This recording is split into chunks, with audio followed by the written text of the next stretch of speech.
This channel does not promote any violent, harmful, or illegal activities. All content provided by this channel is meant for an educational purpose only. অগ্নিগর্ভ পদ্মাপার আপনারা জানেন, সেই অগ্নিগর্ভ পদ্মাপার এবং সেই ঘটনার প্রতিবাদে কলকাতায় আইএসএফ এর মিছিল, পার্ক সার্কাস থেকে Bangladesh deputy high commission office পর্যন্ত মিছিল। বেগবাগানে সেই মিছিল আটকায় পুলিশ, সেখানে ধুন্ধুমার কাণ্ড, সেই ছবি দেখাচ্ছি আপনাদের, একবার দেখুন সেই ছবি। এরপর রাস্তায় বসে বিক্ষোভ দেখাচ্ছেন আইএসএফ এর কর্মী সমর্থকরা।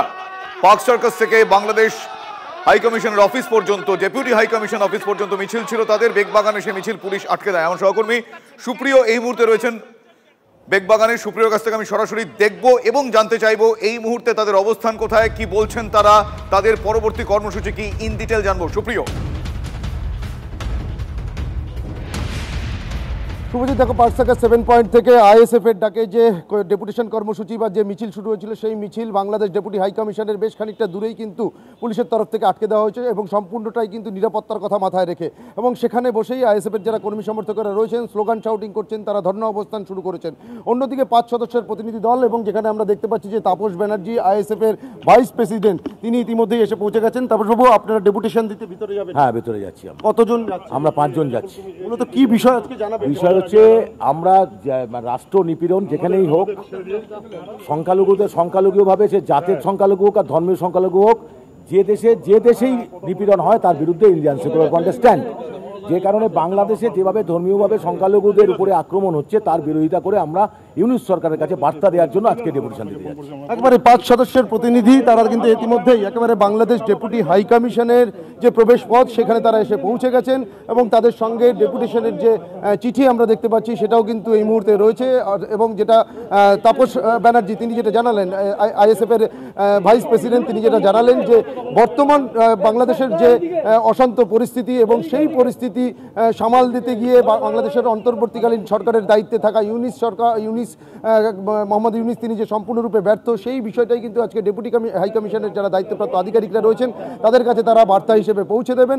এবং সংখ্যালঘুদের উপরে যে অত্যাচার চলছে, সেই অত্যাচার যাতে দ্রুততার সঙ্গে স্বাভাবিক পরিস্থিতি বা সেই পরিস্থিতির যাতে বদল হয়, সেই দাবিও কিন্তু তারা তাদের ডেপুটেশনের মধ্যে দিয়ে জানাবেন। এবং দেখতেই পাচ্ছ 5 সদস্যের শুভজিৎ, 5 সদস্যের যারা প্রতিনিধি দলের যারা রয়েছেন এই মুহূর্তে রাজ্য নেতৃত্ব, ভাইস প্রেসিডেন্ট ডেপুটেশন জমা দেওয়ার জন্য তোড়জোড় করেছিলেন। সেই ডেপুটেশন জমা দেওয়ার পথে তারা বেশ কয়েক ধাপ এগিয়ে গিয়েছেন। 5 সদস্যের যে প্রতিনিধি তারা গিয়েছেন সেখানে, আমরা সেই ছবি দেখছিলাম সুপ্রিয়র কাছ থেকে। কিন্তু মিছিলের অন্য প্রান্তে আমার সহকর্মী সিজার মন্ডল রয়েছেন, সিজারের কাছ থেকে জানবো। সিজার, এই মুহূর্তে যারা এই গোটা বিষয়টার প্রতিবাদ জানাচ্ছেন, এই মিছিল সংগঠিত করেছেন এপারে, ওপার বাংলার পরিস্থিতির জন্য এপারে তাদের যে প্রতিবাদ, সেই ছবিটা কিরকম, তারা কি বলছেন, কি চাইছেন, তারা কি বার্তা দিতে চাইছেন, ইন ডিটেল বলো প্লিজ সিজার।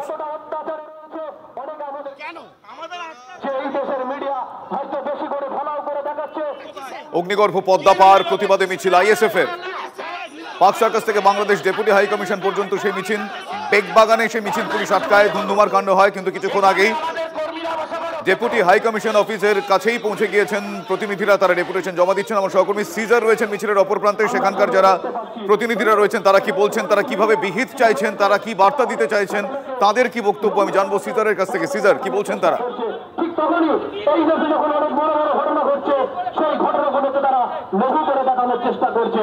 তাই আমি বলবো, এই বাংলাতে বিরোধী দলনেতা শুভেন্দু অধিকারী যেভাবে করে বাংলাদেশ ইস্যুতে তিনি সংখ্যালঘুদের জন্য গর্জে উঠেছেন, না, কোনো কারণে বোধহয় যোগাযোগ বিচ্ছিন্ন হয়ে গিয়েছে আশপাশের অনেকটাই শব্দ, সেখানে হয়তো কোনো কারণে শুনতে অসুবিধা হয়েছে আমার সহকর্মী। আমি যোগাযোগ করার চেষ্টা করছি। তবে এই মুহূর্তে যে ছবি আপনারা দেখছেন, তারা রাস্তায় বসে বিক্ষোভ প্রদর্শন করেছেন আইএসএফ এর কর্মী সমর্থকরা। বাংলাদেশের যে অগ্নিগর্ভ পরিস্থিতি, সেই প্রতিবাদে এবার শহরে আইএসএফ এর মিছিল। পার্ক সার্কাস থেকে সেই মিছিল শুরু হয়, বাংলাদেশ ডেপুটি হাই কমিশন পর্যন্ত সেই মিছিল যায়। কিছুক্ষণ আগেই 5 সদস্য তারা ডেপুটি হাই কমিশনের একেবারে দুয়ারে গিয়ে পৌঁছেছেন। সেই সময় আমার সহকর্মী সুপ্রিয় দেখাচ্ছিলেন, তারা ডেপুটেশন জমা দেবেন, তারা বিহিত চাইছেন ইউনুস সরকারের কাছে, তারা একটা বার্তা দিতে চাইছেন যে এভাবে সংখ্যালঘুদের ওপর আক্রমণ তারা বিহিত চাইছেন, প্রতিহত করতে চাইছেন, বন্ধ হোক তাই চাইছেন।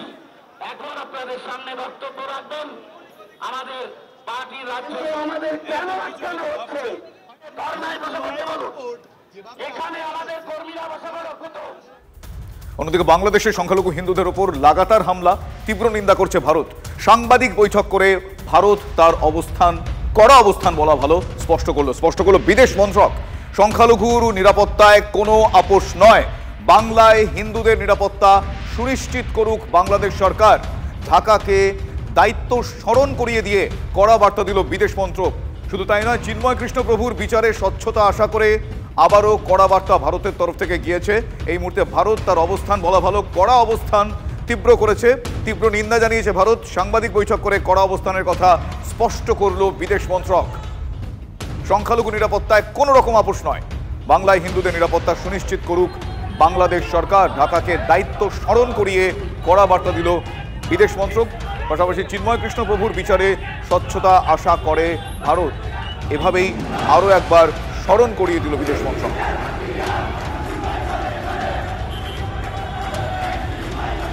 India has consistently and strongly raised with the Bangladesh government the threats and targeted attacks on Hindus and other minorities.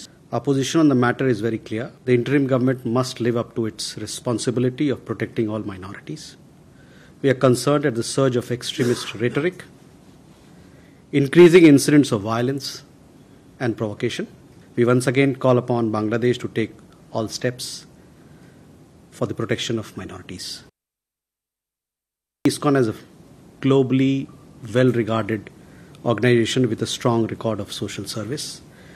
As far as the question of the arrest of Sri Chinmoy Das is concerned, we had made a statement on that, and it is our expectation that cases against individuals, as far as they are concerned, these legal processes are underway, and we hope and we expect that these processes will be dealt in a fair, just and transparent manner. অন্যদিকে বাংলাদেশ যে অশান্ত, সেই আঁচ আবারও এসে পড়ল পশ্চিমবঙ্গ বিধানসভায়।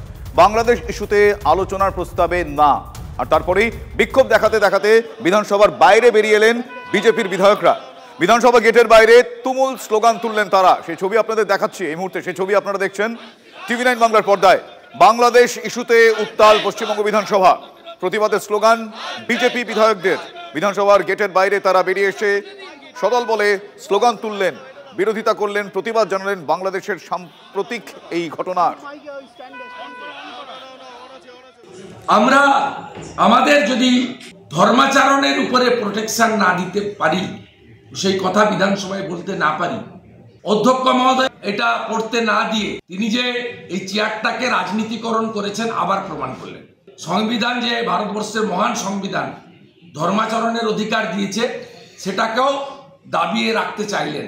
এটা এক প্রকার সংখ্যাগরিষ্ঠতার দম্ভ অহংকারের বহিঃপ্রকাশ। যদি বাংলাদেশে যেমন সংখ্যালঘুদের নিরাপত্তা সুনিশ্চিত হওয়া দরকার, তো এখানেও সংখ্যালঘুদের প্রশ্নে নিশ্চিতভাবে বিজেপিকে আরও সহিষ্ণু হতে হবে। ফলে তারা একটা জায়গায় গিয়ে এক কথা বলবে, আর একটা জায়গায় গিয়ে ধর্মীয় ভেদাভেদের উস্কানি দেবে, দুটো তো একসঙ্গে হতে পারে না।